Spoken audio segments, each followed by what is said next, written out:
Putin, enfraquecido internamente, pode levá-lo a medidas extremas na Ucrânia. Por Ana Beatriz Bartolo.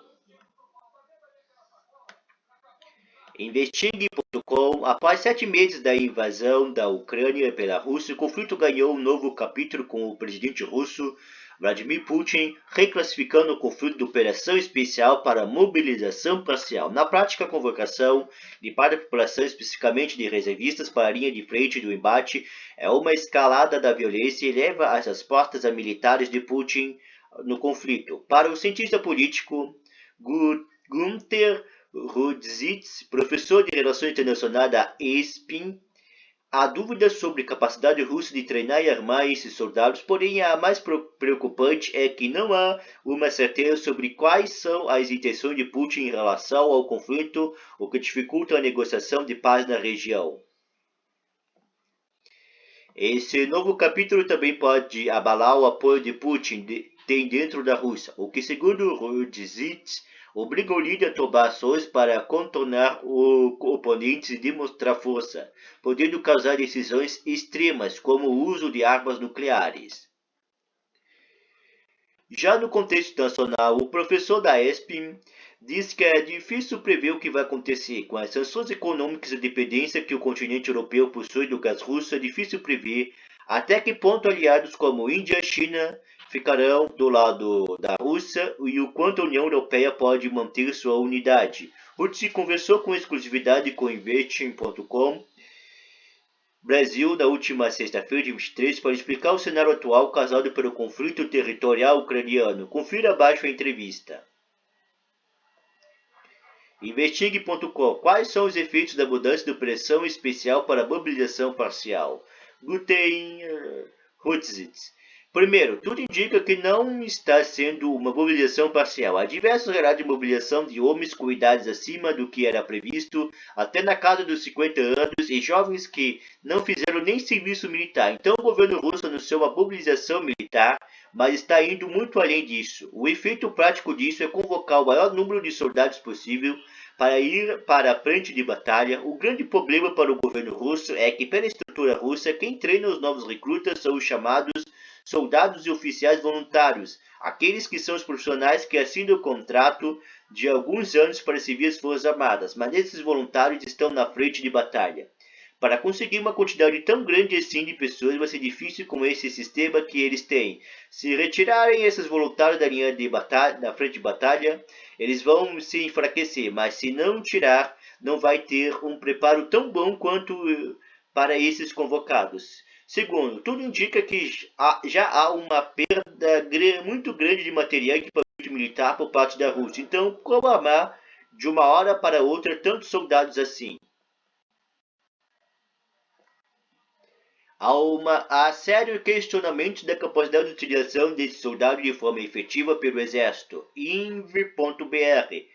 É por causa disso que Putin não declara guerra formalmente à Ucrânia? GZ. O Putin tem receio de admitir que é uma guerra. Ele vem mudando o discurso aos poucos. Agora ele fala em defender a pátria e não está mais falando de operação militar especial. Ele também sabe que uma guerra gera um descontentamento bastante grande e já há pessoas que estão tentando fugir do país. Inv.br. Como fica a popularidade de Putin com maior mobilização da população ao conflito? GZ. Esse é o grande problema para ele, porque já está aparecendo questionamentos e com essa fuga em massa as pessoas começam a não acreditar. Mas existe uma diferença entre a realidade e aquilo que o Instituto de Pesquisas Russos vão indicar. Mas a popularidade é o grande calcanhar de Aquiles de Putin. Mesmo um governo autoritário precisa ter o apoio da população, sem isso ele cai. Inv.br. Então, realmente existe a possibilidade da população de votar contra Putin e acontecer uma ruptura de poder? GZ. Da população não, mas do grupo que sustenta ele no poder, porque ele não governa sozinho. Então é esse grupo que volta dele que pode começar a ver as perdas como sendo maiores do que os ganhos. E aí acaba tendo um golpe. Não é à toa que tantos líderes russos se jogando da janela ou que caem da escada. Nunca antes na história teve tantos líderes se suicidando ou morrendo de forma estranha. e o Putin com receio de ser derrubado. IV.br. Após 7 meses do conflito, é possível saber quais são os reais objetivos de Putin com o conflito? GZ.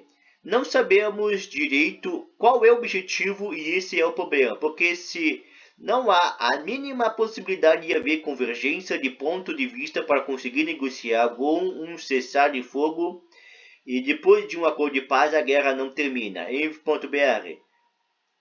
Qual o significado da estratégia de realização de referendo de anexação de territórios ao sul e leste da Ucrânia?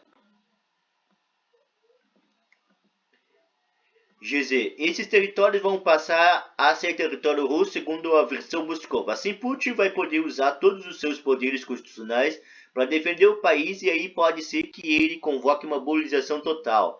Ao que tudo indica que esse seria o caminho e por isso ele acelerou esses referendos. If.br. Putin faz ameaça sobre o uso de arma nuclear. Isso pode realmente acontecer ou vai ser um blefe? GG. Não acho que seja um blefe. Só que é preciso entender que existem diferentes categorias de armas nucleares. As armas estratégicas, que são de grande potência, que destrói cidades, ele não vai usar porque ele acabaria com a Rússia se ele atacar a OTAN, ou a retração vem e destrói a Rússia. Agora, as armas nucleares táticas podem ser usadas, elas são algo em torno de 3 quilotons a 5 quilotons. Para ter uma ideia, a bomba de Hiroshima lançada pelos Estados Unidos no território japonês no fim da Segunda Guerra Mundial tinha em torno de 7 quilotons. Então é abaixo de Hiroshima e pode ser utilizado em campo aberto para matar muitos soldados ucranianos, mas tem alguns pontos negativos disso. A China e a Índia são altamente contrários a isso, e isso também lançaria uma quantidade muito grande de radioatividade na atmosfera que pode inclusive ir na direção da Rússia. Então Putin vai usar uma arma dessa se realmente estiver em deixe de cair, ou se as suas forças armadas perderem literalmente o controle da frente de batalha. É a arma do desespero. If.br. Os líderes da China e da Índia demonstraram publicamente desconforto com o conflito em frente a Putin durante a reunião do Conselho dos Líderes dos Estados-membros da Organização de Cooperação de Xangai. Como esses dois países veem o conflito atualmente e qual o desfecho desejam? GZ. São duas visões distintas. A Índia realmente se opõe à guerra porque também tem disputas fronteiriças com a China. A alta do petróleo e das commodities também tem afetado profundamente também a Índia, que sofre uma pressão muito grande dos Estados Unidos e dos europeus. A China no começo é praticamente uma aliada incondicional da Rússia, só que diante da reação financeira e comercial sofrida e dos revés militares sofridos pelos russos, o governo chinês está se colocando em uma posição não tão próxima de Moscou, por receio também do que pode acontecer com ela. Mas o principal interesse chinês é estudar esse conflito para não cometer os mesmos erros em Taiwan. If.br. A pressão causada nas commodities também deve fazer com que a China reduza seu apoio à Rússia? GZ. Acho que abertamente a China nunca vai se posicionar, mas ela vai pressionar Putin para ele acabar com a guerra logo. Entre aspas, a sorte do Putin é que o preço do petróleo já caiu, o que ajuda vários governos, inclusive o governo chinês, mas também prejudica a Rússia nas suas exportações de petróleo. É uma situação muito complexa, mas não interessa ao governo chinês ver uma Rússia derrotada que possa implodir politicamente ou haver a troca do Putin por algum líder que não seja tão conflituoso com o Ocidente. Br. O inverno se aproxima a Europa e o risco do corte total de gás para a Rússia também. Até que ponto os europeus se manterão firmes com as sanções já impostas? GG. Essa pergunta vale hoje $1 trilhão no mínimo. Ninguém sabe. No domingo teve eleições na Itália e tudo indica que o partido de extrema-direita vai conseguir chegar ao poder. Nota do editor. A entrevista foi realizada na sexta-feira, mas os resultados das urnas confirmaram a vitória da coalizão de direita liderada por Giorgia Meloni. A Itália é um pequeno exemplo do que pode acontecer no restante da Europa. Entretanto, os governos vêm se preparando para o inverno. Inclusive a Espanha já anunciou que vai aumentar o envio de gás natural para a França e para a Alemanha. Os países europeus estão se mobilizando para tentar evitar um cenário extremo. Agora vamos ter que esperar para ver se vai ter falta de gás mesmo, porque os governos europeus vêm procurando aumentar o estoque de gás justamente para enfrentar o inverno. Então, se eles conseguirem isso, pode ser que não tenha essa pressão. Se eles não conseguirem, também não é certo se a população vai lutar contra seus governos, ainda mais nesse momento em que está atacando indiscriminadamente a infraestrutura civil e pode ser que haja uma arma nuclear que aí sim realmente pode mudar todo o cenário dos eleitores europeus.